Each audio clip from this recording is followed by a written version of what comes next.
Hi everyone.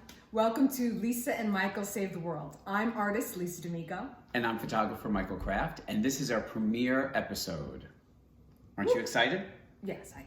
You can tell. Yeah, the face says it all. And so be sure to like, comment, and subscribe. And hit that notification bell for all our upcoming episodes. Yeah. So what are we going to talk about today, Lisa? We are talking about art influences, Okay. real art holes, Okay. and we're going to talk about art history, but just a little bit art history. Just a little bit, I promise. It won't hurt, I promise.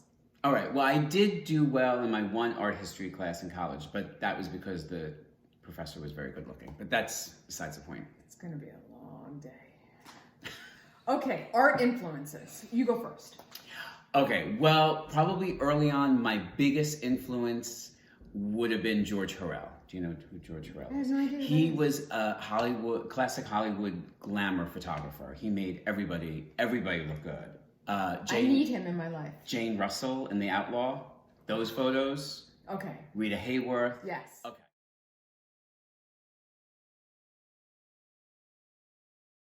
Yes. Okay. But he started off as a painter, which is really interesting. Oh, I like that.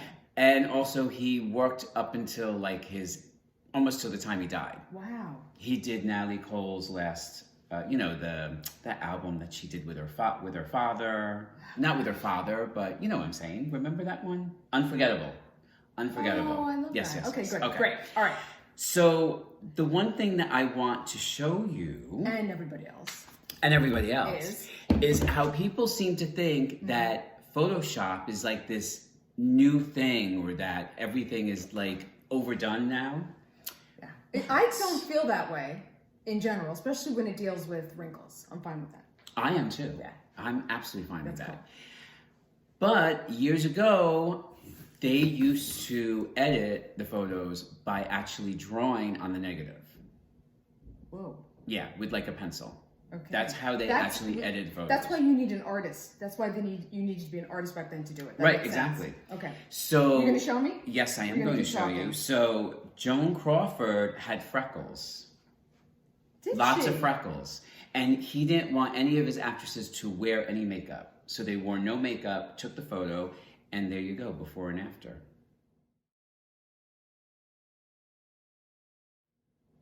That's incredible. Oh my God, that is absolutely fantastic what he's done. So you see the lines, the freckles. Yeah. It looks and like she has a full you guys face can of makeup. see it too, so you understand why I'm like this. So this is all done by hand, which must have been really time consuming. Oh God. So this is nothing new, people. Nothing new. Nothing baby. new at all. Okay. My art influence is very different than Michael's. It's a very different category than Michael's. For me, as an artist and a painter, one of my biggest influences is color.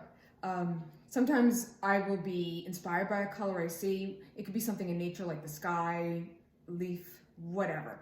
Or it could just be, I wake up one morning and I'm feeling really red.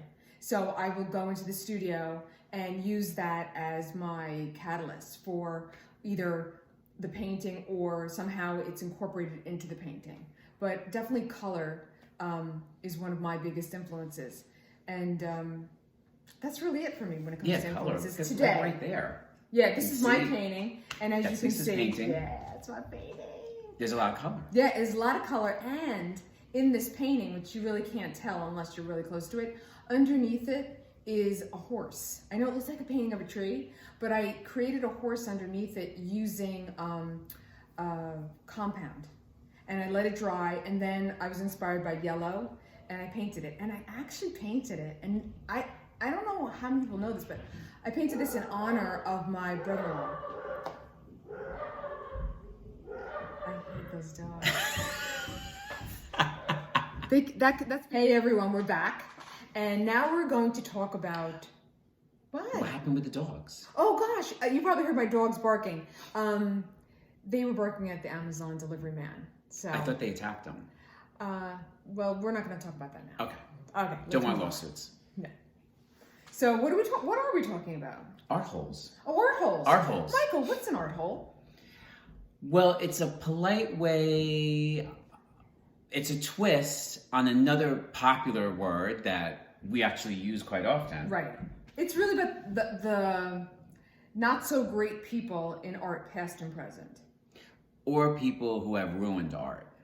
I think you know where he's going. So who's your art hole? You go first. Oh, sure. You're putting me first. He's got notes. I have notes. Because he feels very passionate about I have this notes. art hole. And I also have them on my phone. Okay, I'm very progressive.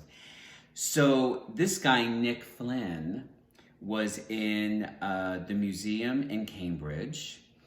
And they were showcasing three, how do you say that word? We're in trouble. Oh, I would say that king. King vases. Yeah. King vases. And he took a nosedive down the stairs. Why did he take a nosedive? Did he trip accidentally? I mean, maybe it was an accident and he slipped and fell and broke a priceless piece of art. Well, this just says that he stood at the top of the stairs and dove headfirst into the exhibit at the bottom. That sounds like it's intentional. And it says because presumably. Yes, thank you. Because he hates Chinese antiquity. I can't see what he's trying. I need glasses. What am I reading? Antiquity. Yes. He hates Chinese antiquity. Yes. That was his reason, and he just walked off and went out the front door. Well, they must have arrested him. They know his name, Michael. Well, it does say that eventually they did. He's got to be on video in the 25 police officers broke down his door and arrested him. That's how important art is. You need 25 cops to take care of one lunatic. It was the wrong way of getting your name in the newspaper or your 15 minutes of fame. I don't know. I mean, this guy sounds like an idiot on many levels. Well, he dove into the artwork in order to destroy it. He could have hurt himself. In the name of it, all for the sake of art. I don't know. I don't know. I mean, all for the sake of his racism. Yes, that too. He's a big jerk. Yes. So he's definitely an art hole. Without a doubt. And who's yours? Okay, wait. My art hole is probably the most famous, what we would call probably bad boy of art. It's Caravaggio. And anybody who's ever taken an art history class knows about Caravaggio. Beautiful painting. You said you took an art history class. I did, but that was... Did you miss that day? It was 30 years ago. I don't know if we can be 25. Friends. I don't know if this relationship may have to end Go right on. here. All right. So I've heard of him, but I just didn't know all these things about him. You're lying, but that's fine. I appreciate that. Okay, anyway. Caravaggio, well, he was a drunk, which doesn't make him, I guess, a bad boy of art, though, does it? It just makes him a drunk. But, what about those other things you were talking about? Oh, yeah, he's a total hothead. I was telling Michael about Caravaggio a little bit before. He had a horrendous temper. He was violent with women. He is accused of murder. He was exiled because of his crimes. But for me, as an artist, I feel like his biggest offense is that he used, like, as an artist, you always use, not always, but generally use models that you know. You know, I'll ask a friend, I'll ask my nephew, can I use your picture? Will you sit for me? Whatever. Caravaggio used the local prostitutes, and he used his fellow drunks in the paintings that he created, but he used them realistically. Like, he didn't modify the way they looked. So when his artwork was debuted, as beautiful as it was, everybody realized that the local prostitute was in this painting as the Virgin Mary. So I like that idea. I thought you would. Yeah, I do. I don't know if I like that idea. And it's not on a religious base. I just feel like he was doing it to really give the middle finger to the viewer. And art should shock and should be disturbing. But I feel like maybe he took it too far, or maybe he didn't. I don't think so. I don't know. You know, the more I talk about it, the more I feel like maybe not. Maybe this is more about censorship in the great scheme of things. And if that's what he wanted to do, is it okay, Michael? Well, and he got people talking, and people are talking about him now. Yeah, and he's from, from the Renaissance. I think that, yeah, I mean, I kind of like that idea. So maybe I'm retracting him from the art hole category. Well, personally, Oh, he's a still despicable an person. art hole. But you can't maybe judge the an art. artist based on their. You have to separate the artist from their art, right? Well, yeah. I mean, we try to do that. We do try. We do try to do that. Okay. And yeah, it's kind of difficult at times, though. Sometimes. Yeah, especially nowadays. Okay. So the next thing we'll be talking about is a little bit art history. Little bit. Okay. So I'm going to show Michael. I'm going to show you guys as well. It'll come up on the screen. But I'm going to show Michael one piece from art history. And Maybe I'll remember this. He's not. He's not. You don't give me much credit, do you? What is on your computer screen? I know. This is... Oh my God. Yeah. What is all... Yeah. What is it? This is the I'm sign. trying to figure that out. Yeah, this is... My desktop is the sign of an active mind. Yeah, I know. It's a complete mess. But I'm going to show you this. Okay. Now, this is by TWOMBLY. It's actually called The Italians. Yeah, I know. And he created it in 1961. TWOMBLY, this is his aesthetic. This is how he works. And just recently, just this year, one of his pieces sold for over $30 million. A lot of his artwork is done like on notebook paper, ballpoint pen. So I'm just curious what you think of this. And maybe you like this. Do you like this? It's kind of interesting. How? Well, it kind of reminds me of what you might see kids draw on their desk. Oh no, don't say that. You want to insult an artist? You tell an artist that your third grader could create.